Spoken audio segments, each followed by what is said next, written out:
So here Alexa for Ribbon News, and I'm currently at the Westin Hotel in Ottawa. Why? Because Canada Strong and Free is holding their Network Conference 2023, and their theme this year is working for the middle class. A lot of different speakers will come to speak, and a lot of conference will be held also. You know, the tide is turning towards a more conservative direction. Focus, is there a particular vision of these laws or a policy?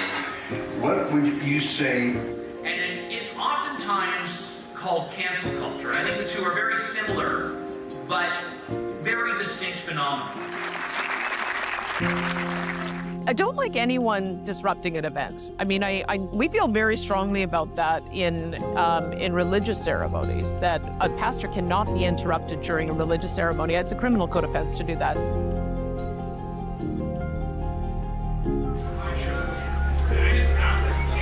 You know, the Conservative Party of Canada doesn't have to do anything today to be the major contender for power in the next election. It is. It will be the, in fact, with the NDP as a branch plant now of the Liberal Party. So we are here to discuss about what it is to be a conservative these days, and also about the issue that we live on in the society. We'll have some conversation with different people who are attendees and some speakers also. So let's check it out. So the name of the network today is Working for the Middle Class. What is the main concern that you have right now about the middle class? Well, right now I think that it's frankly hard to believe how many governments, in terms of their policy, are really undermining the prosperity and the future for working Canadians, the middle class. And, you know, everywhere we turn, we've got people taxing the day-to-day lives of Canadians, making it much more difficult for them to succeed, and quite frankly, undermining the Canadian dream. Mm-hmm. That it's disappearing. We're eliminating the middle class. We are taxing them out of existence and making, you know, giving money to people for not doing work, and that's a real problem, because without the middle class, this country doesn't survive.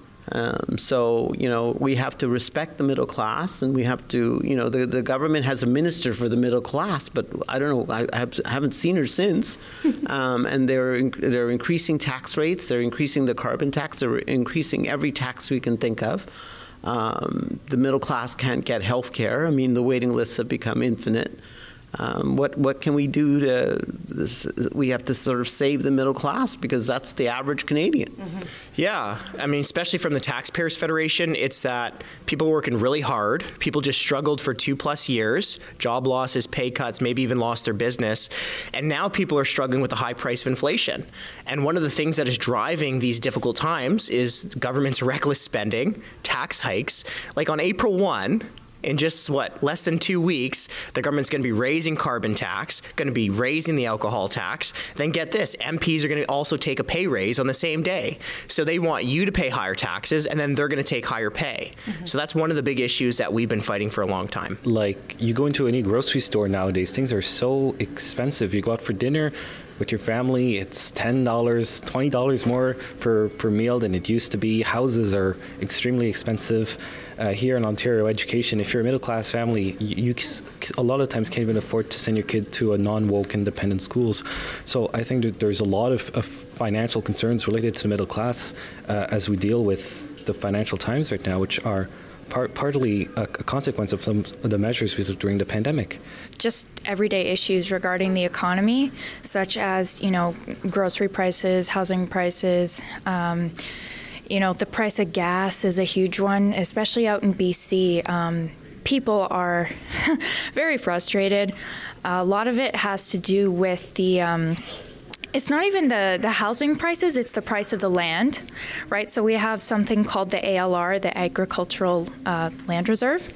And so what that means is the government doesn't let people build the amount of housing necessary. And so that's where we have this huge bubble that's really been building out of Vancouver as more people are moving away from the city out into the Fraser Valley and beyond. What it is for you being a conservative? I think it's really all about respecting the rights and freedoms of other individuals and their choice to live their lives the way they want to live it. I understand that, one of the things that makes our country an amazing country, one of the best in the world, is our freedom of choice to live our lives the way we want to live it. And so that's one of the key things we need to do is empower people to live their life, but to also build our prosperity and actually look to the future with confidence that our kids can have a really bright future. And I think right now, I think a lot of Canadians are very concerned about their future. Are we going to have enough money not only to eat, but also are we going to lose our house? Like as interest rates rise, as inflation rises, people really feel like their lives are being undermined. So we've got to think about what is our vision as conservatives to offer that kind of bright future that's really built this country. We believe that the things about Western society are worth preserving, and I'm a Burkean conservative in the sense that I like Burke's little platoons. I think that the family, the church, your community are the best able to help you in life, and we should encourage that because big government programs don't help people and keep them mired in poverty. The Great Society in the U.S. basically formed an underclass of people who never can succeed. We want everyone to succeed. We want everyone to have the right to say what they want. We want everyone to have the right to do what they want within the law. And I think that's what it means to be conservative. I mean, it means to conserve what's good and to move on from things in a slow, methodical way to have progress, but have progress in a way that remembers our roots and remembers the structures that brought us to this point.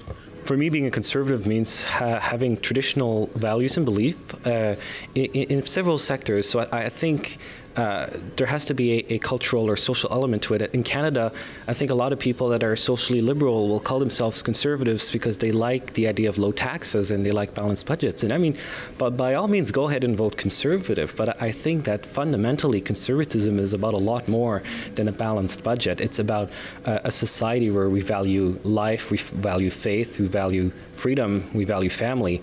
And I don't think society can be conserved, at least not our society, if we don't have family, if we don't have strong morality, if we don't have some of these fundamental institutions that have helped build the society, the ones that the left really wants to tear down because they view them as an obstacle to achieving their type of agenda, this Marxist agenda where there's equality of outcomes rather than equality of opportunity, where success is not valued, right? So as conservatives, I think the biggest issue we face is trying to preserve this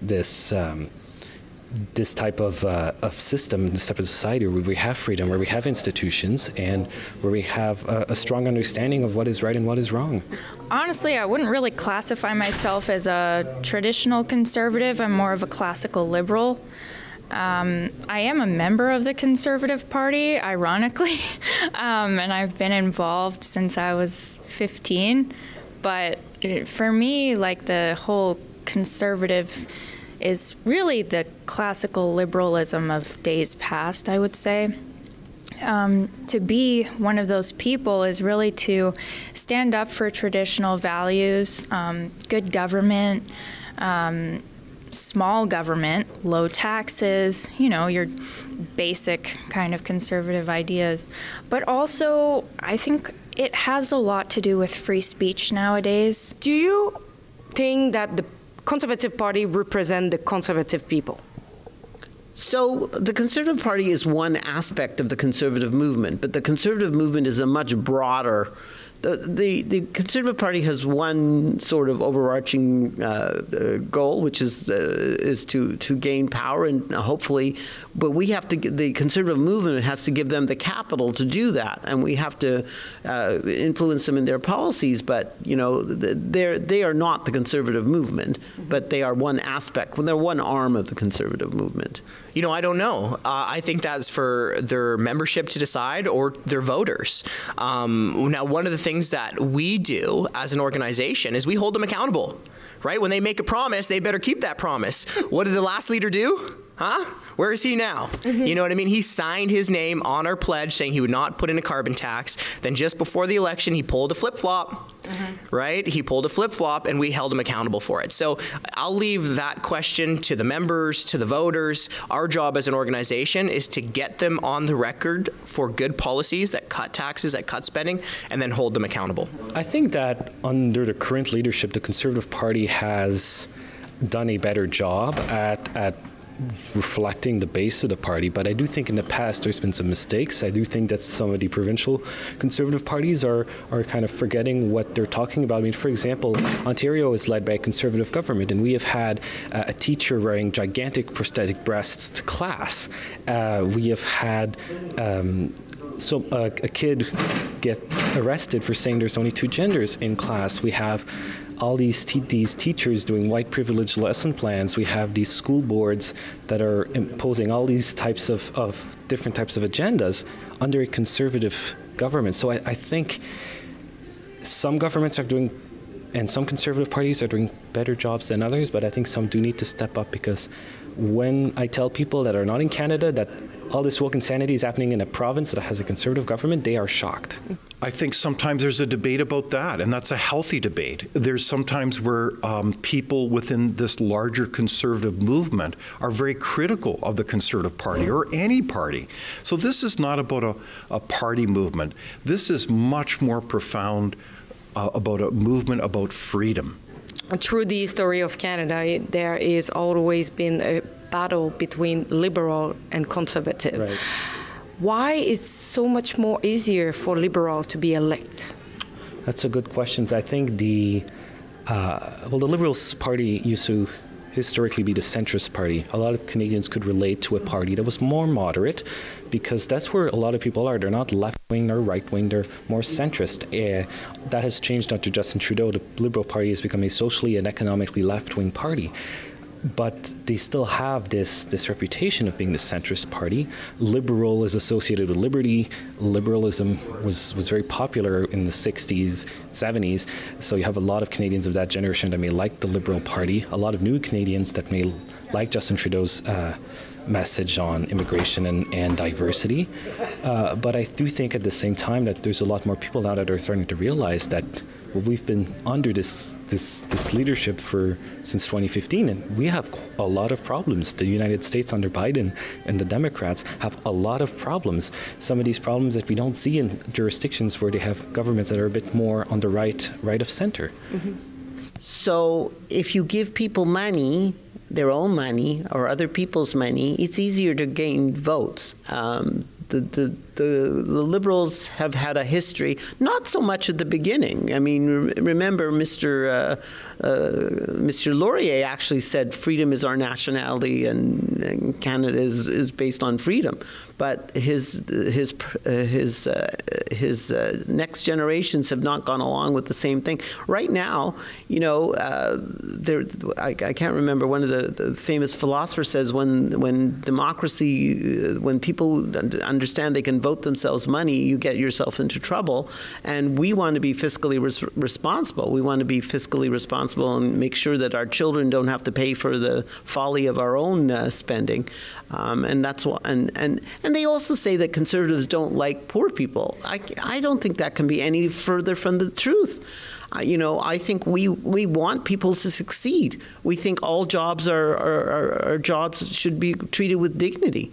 But those are sometimes hard selling points. I think we don't do a good enough job telling people that we believe in these things, and I think we need to be more frank in how we discuss these things. I think a lot of that has to do with the invocation of emotion, right? So liberals are usually quite good at invoking a lot of emotion, even if they don't particularly spew the correct facts.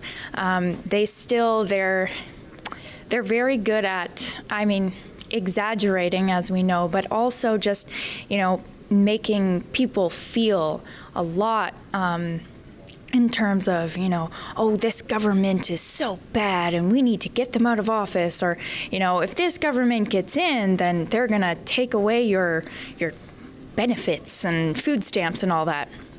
And so, people aren't really going to remember all the facts you give out, but they are going to remember how you make them feel, right? So I think the problem with conservatives is that they don't really use that to their advantage. They think that, I hate to use Ben Shapiro as an example, but he always says facts don't care about your feelings. That may be true, but to the general public, you need to invoke emotion.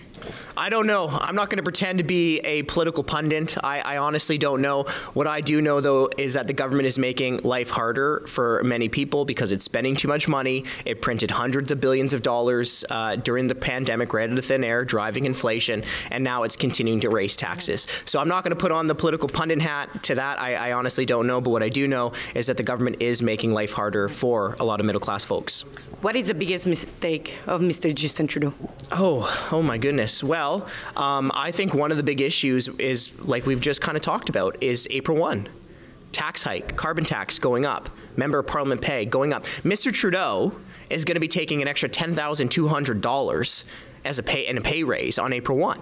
Like, do you think that Trudeau deserves an extra $10,000? Do you think members of parliament deserve an extra $5,000 as backbenchers? No, because they're making life unaffordable with crazy spending and crazy tax hikes. Now, if all of this drives you to drink, more bad news, because the government is going to be reaching deeper into your pocket every time you go get a case of beer or a bottle of wine or a Mickey of rum as well. Mm-hmm. So if you like our content, if you like our journalism, the way to help us is to go to rebelfieldreport.com, and you can chip in some money to help your best journalism. That's mean us. Cheers.